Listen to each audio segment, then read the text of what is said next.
السلام علیکم ورحمۃ اللہ وبرکاتہ۔ آج کا ہمارا سبق مسافر کی نماز۔ سب سے پہلے ویڈیو کو آخر تک ضرور دیکھیں، ویڈیو انفارمیٹیو ہے۔ جب کوئی شخص 48 میلز تقریباً 78 کلومیٹرز سفر کرنے کا ارادہ کرے کہ آبادی سے باہر نکلے تو وہ شریعت کی نظر میں مسافر ہو جائے گا، چاہے سفر گھنٹوں میں طے ہو جائے یا منٹوں میں۔ مسافر کے لیے نماز میں قصر کا حکم۔ مسافر ظہر، عصر اور عشاء کی فرض نمازوں میں قصر کرے، یعنی فرض کی 4 رکعتوں کی جگہ 2 رکعتیں پڑھے۔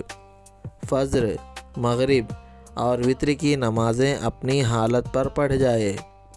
سنتیں پڑھنے کا موقع ملے تو پوری پڑھے، اگر موقع نہ ہو تو سنتوں کو چھوڑنے کا اختیار ہے، البتہ فجر کی سنتوں کا اہتمام کرے۔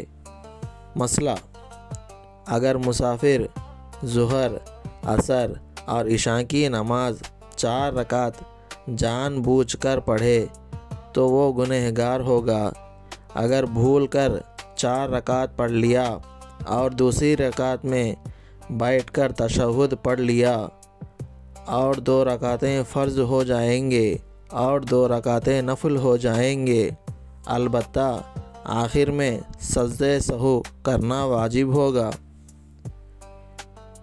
ویڈیو کو لائک کریں اور ایسے ہی اسلامک کنٹینٹ دیکھنے کے لیے سبسکرائب کریں اور شیئر کریں۔